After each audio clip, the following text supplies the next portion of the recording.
One question I get asked quite often is how long does it take to sharpen a knife with a fixed pivot knife sharpening system?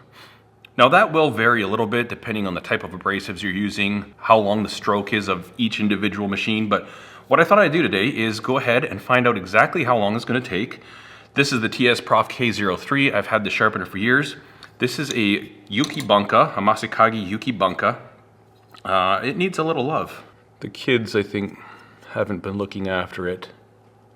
This is my wife's favorite knife. She really likes the size, as do I, but it's not super sharp. It will cut paper, but it's not gliding through the way it usually does. I always think a better test is a tomato, so I've got some tomatoes in the shop. So let's adjust this and we'll see how it cuts. So it's not that bad, but it's not that good. I like to be able to cut one side off, put this down on the and just be able to kind of, I guess it's sort of cutting. Not as good as it should. Although I feel a little frustrated because that isn't the worst cut ever.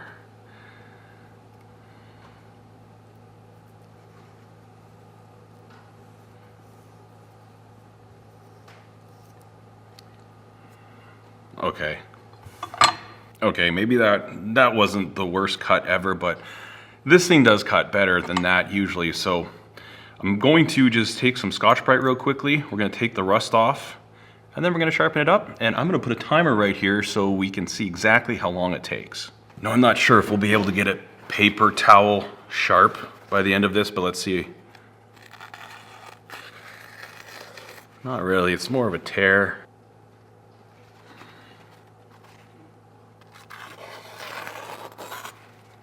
It sort of cuts it, but I think we can get a lot better than that. So, come in here with the TSPROF K-03.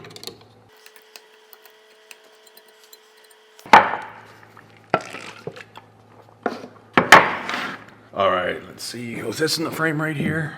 Yeah, I think that should be good. Okay. Let's see, we're gonna do from very start to finish, and I need to figure out what the existing bevel is on this, so I need a Sharpie. Okay, start to finish. All right, first thing I'll do is put a little Sharpie mark on the secondary bevel so that I can see if I'm matching it. We're starting off with a F150 is what it says. Yeah, that's looking pretty good. Let me come.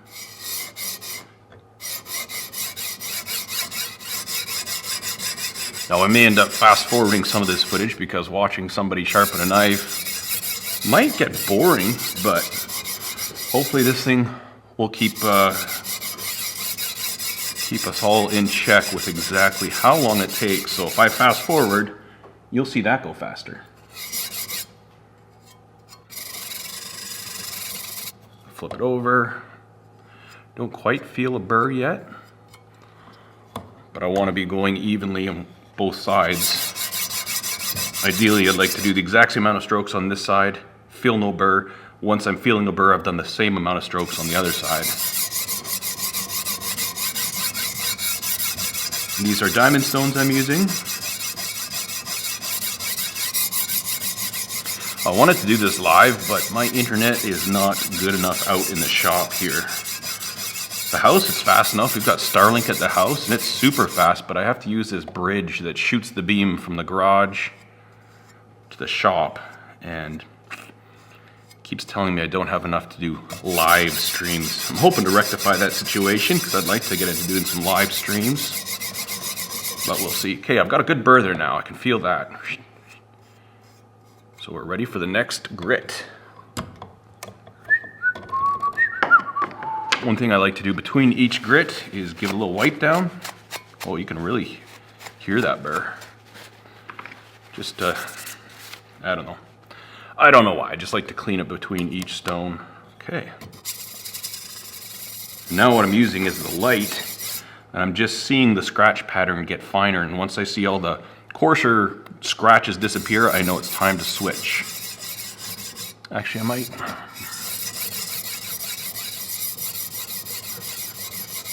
I'm gonna actually bring in another light here. Just pop it from this angle. What's that doing with your camera? It should be fine, I think. Are we overexposed now? Yeah, we are. I'm gonna turn this down to touch. Because one thing that's super important is your light. So now I can maneuver this. Oh yeah, I can very clearly see the edge now. And I can just watch those scratches disappear. Watch them melt away like butter. They're all gone. There's a finer burr.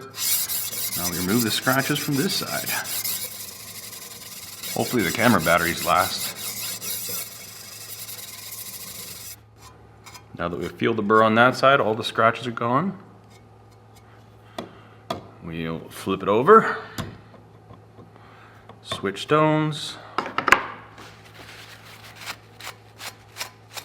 Wipe it down. Rinse and repeat.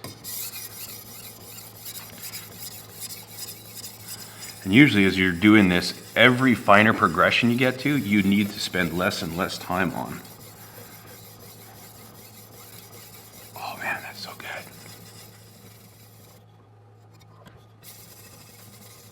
And again, this light that I have is just like a desk lamp from IKEA, but it's nice to be able to shine it, and so you can just see exactly what's happening to the surface of that secondary bevel.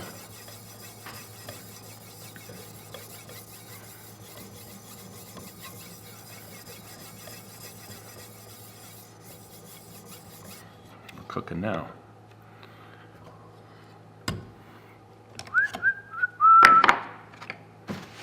One, two, I Peru. We're at 5 minutes and 9 seconds so far. So that's cool.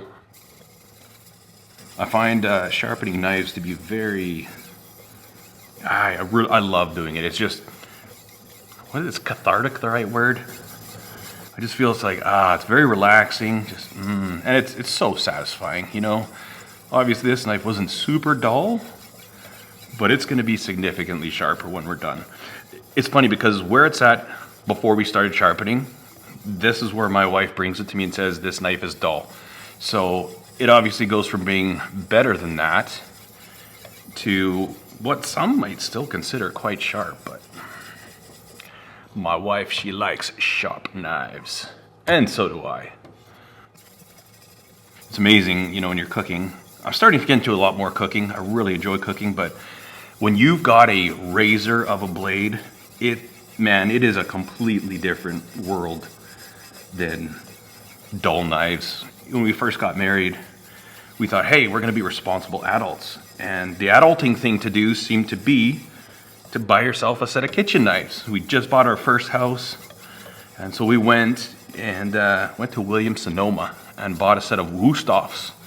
And I'm like, ooh, look at me, I'm an adult now, I've got kitchen knives. And those things sucked. They are stainless steel. They are not edge holding steel. It's just the steel, and I thought I had great knives for years and years. I ended up taking them into a place in Calgary called Knifeware to get them sharpened, and they kind of looked at me like, I think they were knife snobs. Well, they kind of are. That's where I bought this knife. And she says, you're gonna have to bring these in very regularly if you want to keep them as sharp as we just got them for you. And I said, why is that? And she said, well, this blade steel is not of high quality as far as edge retention goes. It's very good at stain resistance, but this is not a super hard edge holding steel. And that was before I was into knives, and I thought, oh, okay, that's interesting. Well, I've always been into knives. I've always had knives, but that was before I started making knives. And I thought, huh. And I was like, they're just trying to sell me on their Japanese knives. That's what I thought it was, but there's a big difference. I would, compared to a knife like this, a Wusthof, I call a wet lasagna noodle. That's about as good as it holds an edge in compares to a high quality, hard steel.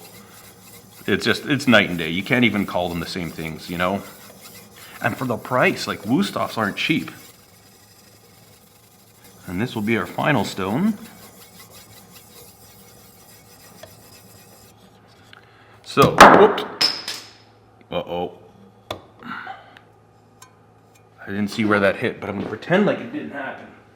I was about to say, we start off with a 150. I'm gonna pause this No, I'm not. No. 150, 220, then we went to 400, and then we went to 600, I believe, and then this is a 1000. And then now we're just gonna hit it with a leather strop. Again, wiping off any of this stuff. I keep calling things snarred or snarred, but this isn't snarred. Snarred is when a bird goes through an engine of an airplane. Snarge. Snarge.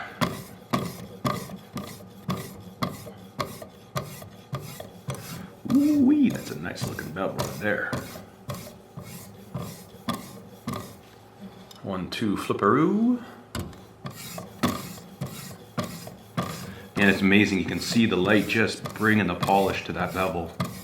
Oops, that's not good.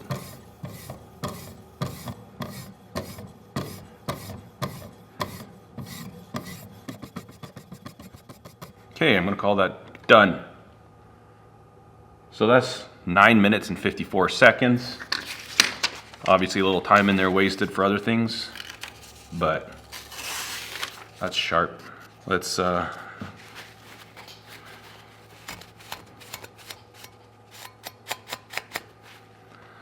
see how sharp.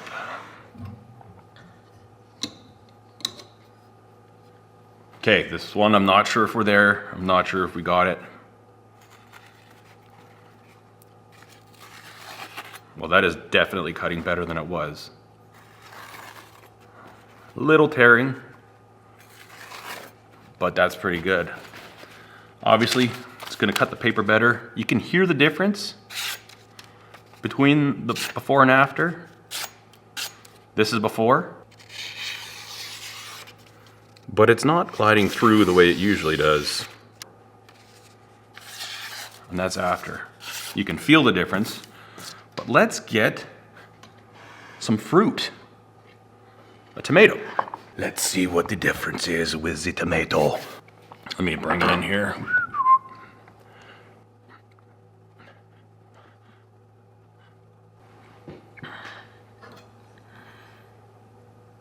Oh, that is so different.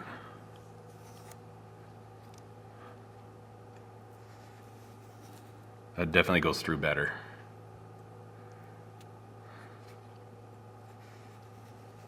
Whoops, got a little off kilter there.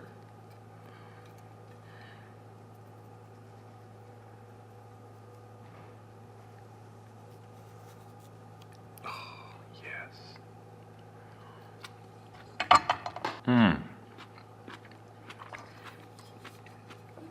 So that is definitely a better cut.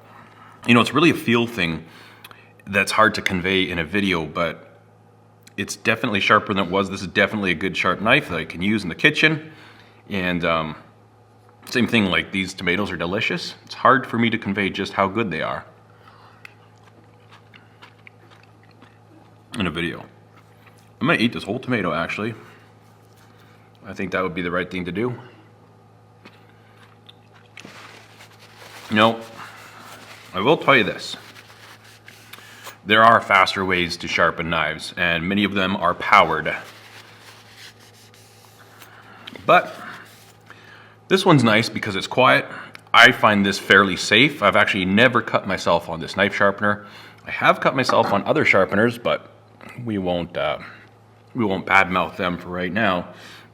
And like I said, I really enjoy doing this. This is like, not meditative is not the word I want to go for, but it's just very satisfying and relaxing.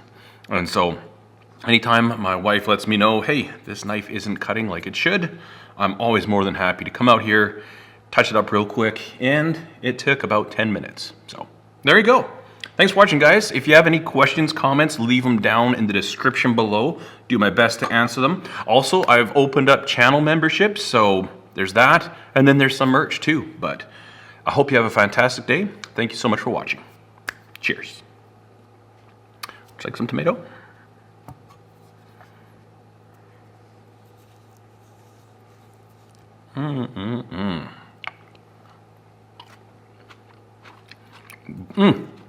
Like, that is just ridiculous. No salt, no pepper, just good. Yep.